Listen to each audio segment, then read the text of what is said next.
man who loved the Detroit Lions before anybody last year, Eric Eager, our guest on a Thursday, Locked On Lions. You are Locked On Lions, your daily Detroit Lions podcast.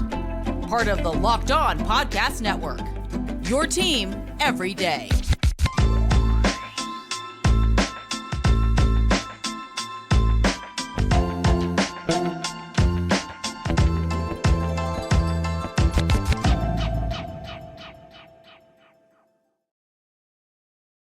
What's happening, everybody? Matt Derry back with you on a Thursday edition of Locked On Lions right here on the Locked On Podcast Network. Indeed, your team every day on a Thursday, August 24th and a Friday, August 25th. Friday being the final preseason game for the Lions as they are in Carolina to take on the Panthers. Sumer Sports' own Eric Eager, who we love from his days back at PFF, now the VP at Sumer Sports and host of Sumer Sports Show, is going to join us momentarily, as today we are brought to you by our friends at Gametime. Download the Gametime app, create an account, and use code LOCKEDONNFL for $20 off your first purchase. Last-minute tickets, lowest price, guaranteed. It's our friends at Gametime. Follow us on Twitter at Derry Speaks, at Locked On Lions, also the Matt Derry Facebook fan page. And thank you to those of you subscribing on our Locked On Lions YouTube channel as well. We appreciate you guys being with us and watching. Please subscribe. Let's get up to 7,000 subscribers. All right, Lions and Panthers coming up on Friday night. Lions, as we've been telling you the last couple of days, Dan Campbell not going to play his starters. Bryce Young and the Panthers starters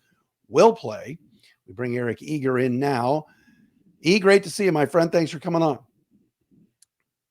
Thanks for having me. I always love talking Lions, and I'm excited that we've turned the page to another season, and they're right there. Can you believe they're right there? It's you said it last year. Hashtag restore it. You were on top of it early, but now that we're getting close to the season and the hype that is there, and Dan Campbell said we got to kind of trim down the hype train a bit. But as you look at it with one preseason game left to go, how do you feel? I feel good. I mean, it looks like this team has bought into Jared Goff, which was always a question mark about him. Offensive line looks great. I'm a little concerned about Jameson Williams, of course, and the wide receivers and everything like that. I think that's where maybe they don't have quite the depth that some of the other teams in the NFL have. But when I look at this team top to bottom, it looks like, Brad Holmes had a plan. The things that were poor about the team last year, so they're playing Carolina tomorrow. If they could stop the run against Carolina, they're in the playoffs. They're facing San Francisco. They're having a good time. They go out and get Jack Campbell. They go out and get Brian Branch, who I think is going to be kind of like he's going to be a support player for them there. I look at this team and I think this team is constructed pretty well. And, they haven't been the favorite in this division to open a season since 1992. And this is I think the team to be the favorite. I don't know if they necessarily win the division, but I do think that they should be favored for it. You're an analytics guy. Came over to Sumer Sports, working with Thomas Dimitrov and others. Tell us about what you're looking at specifically at Sumer and a little bit about the show that you're doing. I want to give you a plug as well. Yeah, so I'm back when I was at PFF, I did a lot of work with Thomas because I did a lot of work with the Falcons. And then when he was let go, I kind of wanted to see if he was, wanted to be the next kind of analytics GM, kind of bridge the gap. And when I was at PFF, I really struggled at times relating to that tranche of NFL, executive. We were always good at the analytics people, the coaches and all that. And we didn't really have any insight into what the GM was trying to use data for. And so Thomas and I struck up a friendship. We eventually, Sumer lured him to be the CEO of the company. And so then he lured me to be, his one of his VPs there. And now we have a podcast. We kind of go over a lot of the decision makers, people like Brad Holmes, they make. Thomas is, by the way, a former Detroit Lion. He was a scout there in the late 90s and with the Bobby Ross era. And, it's been fun.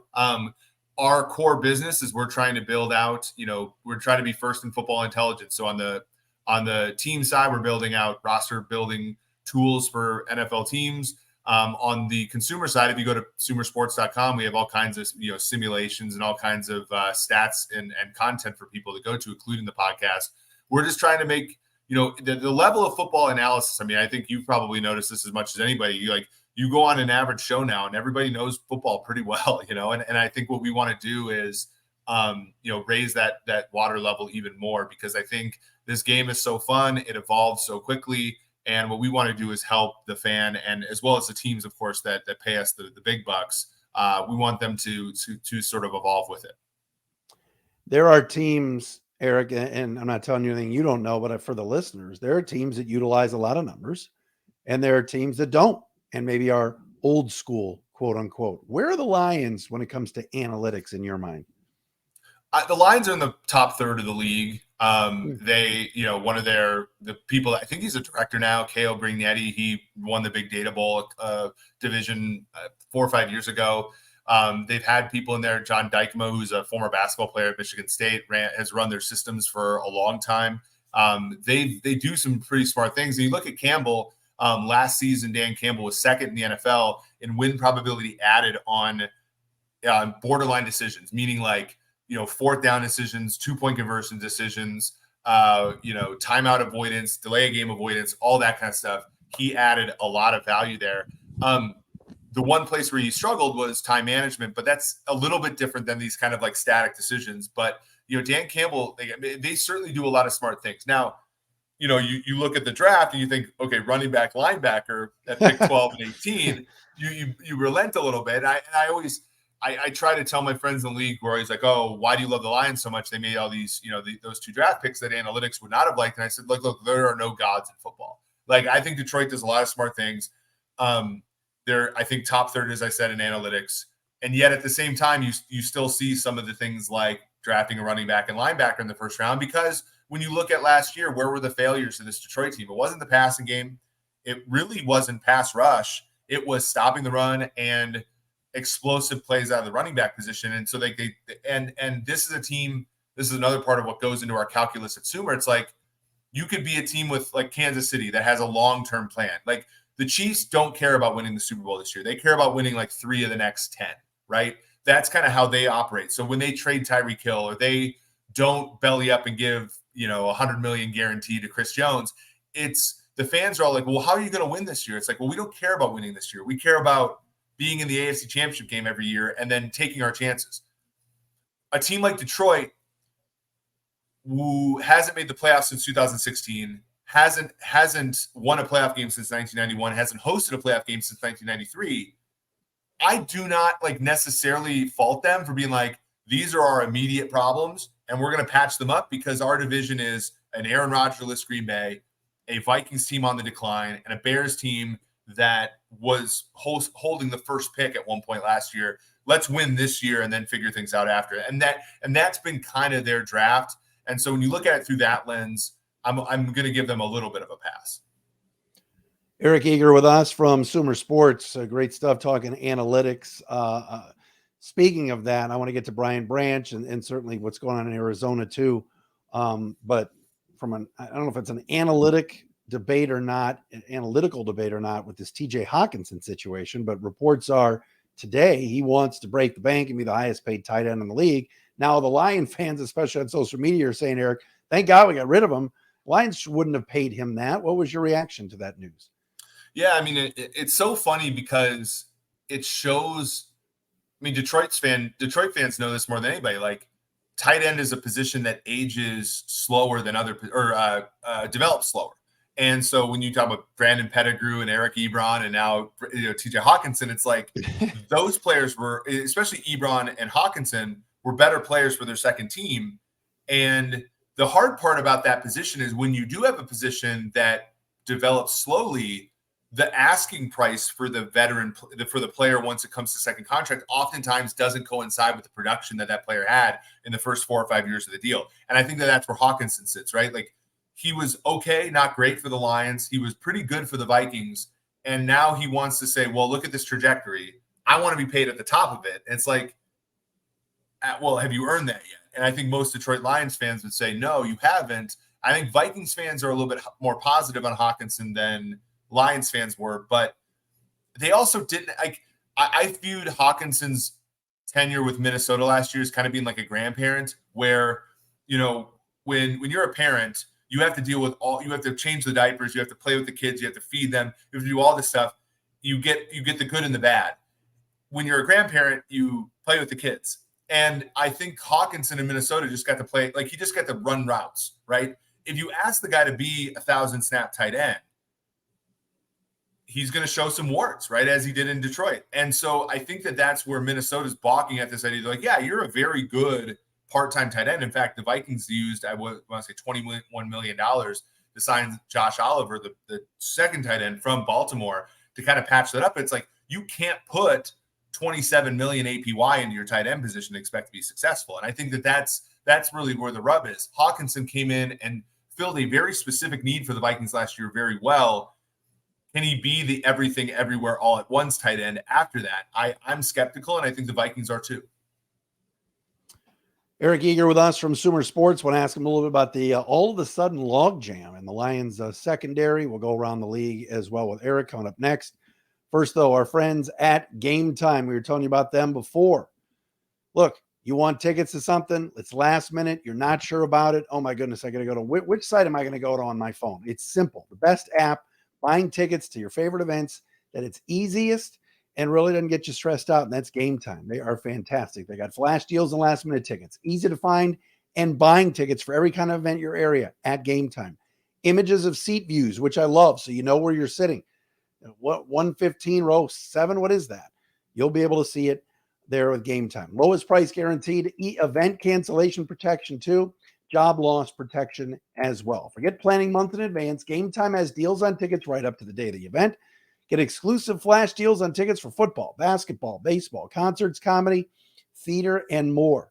Gametime guarantee means you'll always get the best price. You find tickets in the same section and row for less somewhere else, Gametime will credit you 110% of the difference.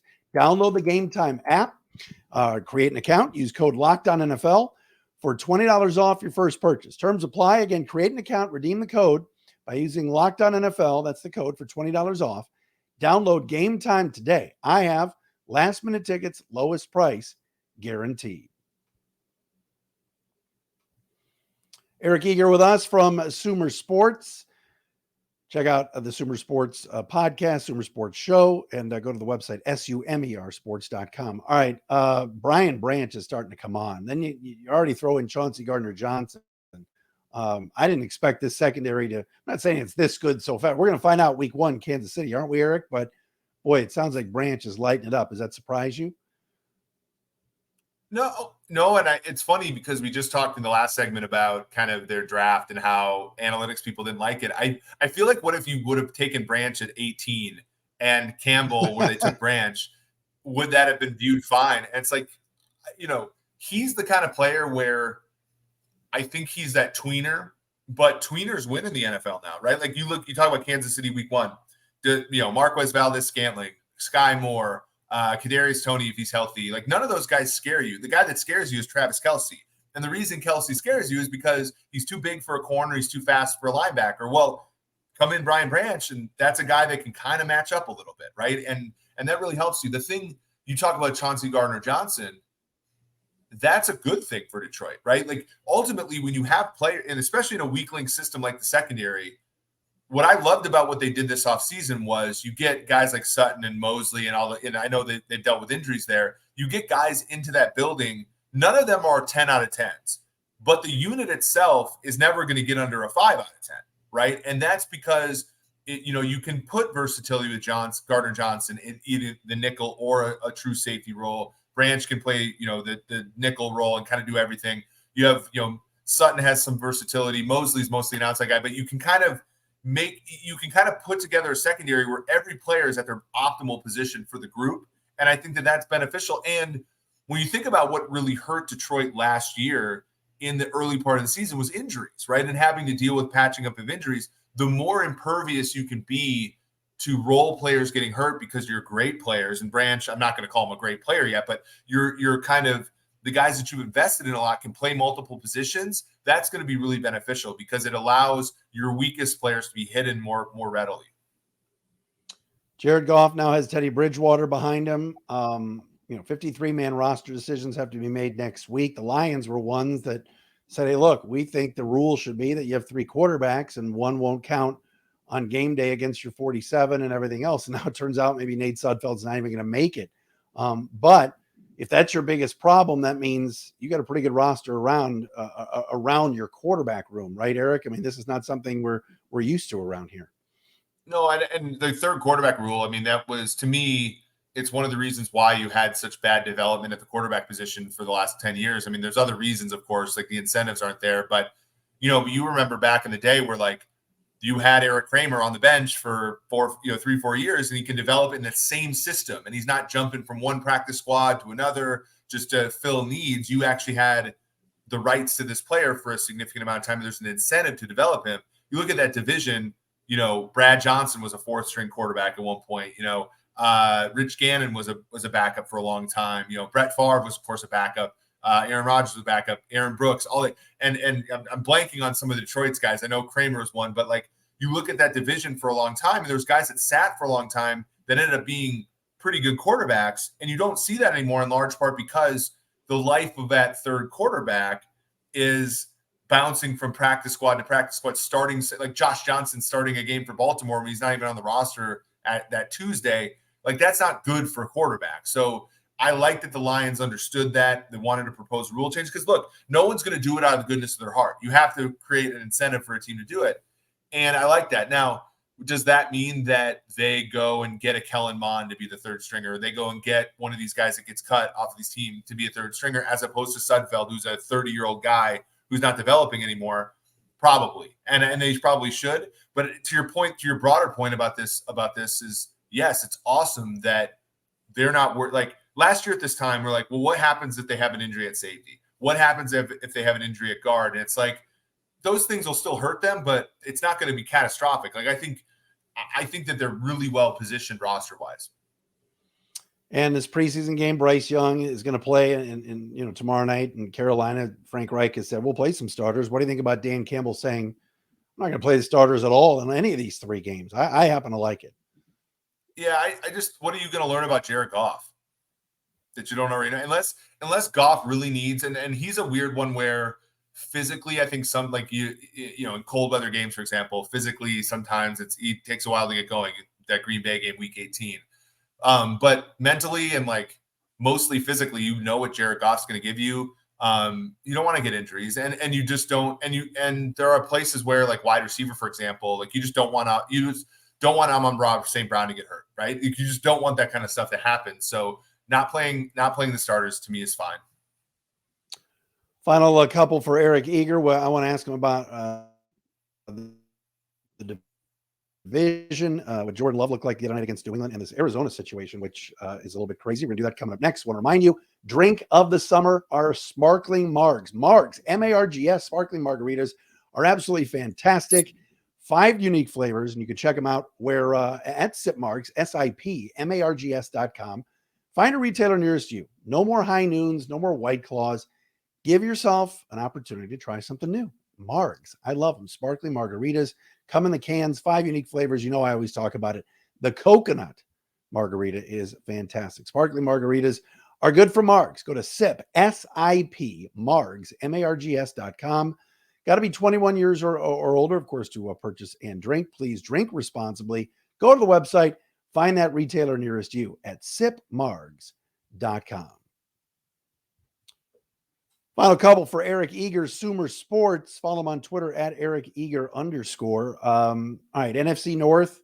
It went from last week, he was like, Love looked bad in practice. It's going to be a 4-win Packer team. Then he lights up the Patriots in the preseason on that 94-yard drive. And was like, this is the next Favre or Aaron Rodgers. What say you on Jordan Love so far? I'm bullish on Green Bay this year. It's less at the expense of the Lions than it is at the Bears and the Vikings, who, the Vikings defense is going to be one of the worst in football. The Bears, we've seen this before, right? I know like Lions fans are like, same old Lions, but like we've seen this stuff with the Bears too. And we've seen them hype a quarterback and it not work out. Green Bay, to me, great coach, good guy that in-game decisions nails it. Quarterback development, I think, nails it. I mean, look, when Mike McCarthy was fired, Rodgers was so in decline that they had to draft Jordan Love, and then he got him back to MVP. I think Jordan Love will color between the lines. I think that the sketches by LaFleur will be pretty good in that regard. I think the defense will be better than they were a season ago. They have young players like Quay Walker who are going to develop. I think Detroit and Green Bay are going to be the two teams that battle it out in this division, whereas a lot of people, I think Minnesota and Detroit will be there.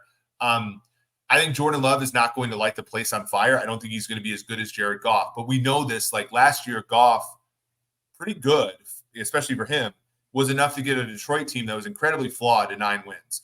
I think that this Green Bay team is less flawed than last year's Detroit team was. And so as such, I think that Jordan Love doesn't have to be necessarily as good as Goff for this team to have a winning record, like 9 wins, 10 wins. Market prices have Detroit kind of in that 140 to 160 range to win the division. Packers are more like 4 to 1. I think that those are a little off. I think Detroit should be more close to even money, like a coin flip to win the division. I think the Packers should be closer to like 3 to 1. But that's like kind of my NFC North take as far as like I am bullish on Green Bay. I do think their coach is a good coach, and I think it comes more at the expense of the Vikings and the Bears than it does come at the expense of the Lions. In the NBA, we see tanking, and sometimes it's more obvious than others. Rarely do you see it in the NFL, I don't think. And this Arizona Cardinals situation, I mean, today I looked on Twitter or X or whatever they're calling it now, and Isaiah Simmons has been traded for a 7th round pick. And I'm like, wait a minute, wasn't he just taken like in the top 15 a couple of years ago? I'm assuming Arizona's going to win, what, 2 games, 3 games? I mean, they don't. Is Buda Baker next? I mean, this is ridiculous. To give you an idea, they're 6-point underdogs to Washington in week 1. Washington is starting Sam Howell, a 5th round pick from a season ago at quarterback. Washington is favored in 2 games this year. One of them is against Arizona in week 1 by 6 points. So, Arizona, when you look at my simulation, I think the second worst team in the NFL in terms of projected wins is Houston with 6.5. Arizona's at 4.7. So they're 2 wins below everybody else. It's just not going to be. And look, like, should it be? Your best quarterback is out for the year. And this was his cheap year. This was the year to actually go for it. He's out for most of the season. You don't have a ton of good players. I mean, they drafted 3 off-the-ball linebackers in the last 5 years, and none of them are going to play off-the-ball linebacker for this team. And so it's just a miss, and it's not Monty Ossenforth's fault. It's not Jonathan Gannon's fault, but they have to deal with the consequences of it. And I think in year 1, it's not going to be like, you're not going to take knees around midfield or something, but you're just not going to have good enough players to win with. And I think that's going to be fine because, where I sit, I think they have a 21% chance of getting the first overall pick themselves. And then they have Houston's pick. So they have a pretty solid chance of getting the first pick in general. And like the first 2 picks, if Houston were to fail this year in year 1 under DeMeco Ryans. Yeah, new GM, new coach. Might as well lose and stack those draft picks. Eric, great to see you. Thanks for doing this. Hey, Matt, thanks for having me on, man. You got it, Eric Eager with us. Sumer Sports, check him out in the Sumer Sports podcast as well. That'll do it for a Thursday Locked On Lions. Tomorrow we preview the big, huge Friday night affair in Carolina. We'll see you.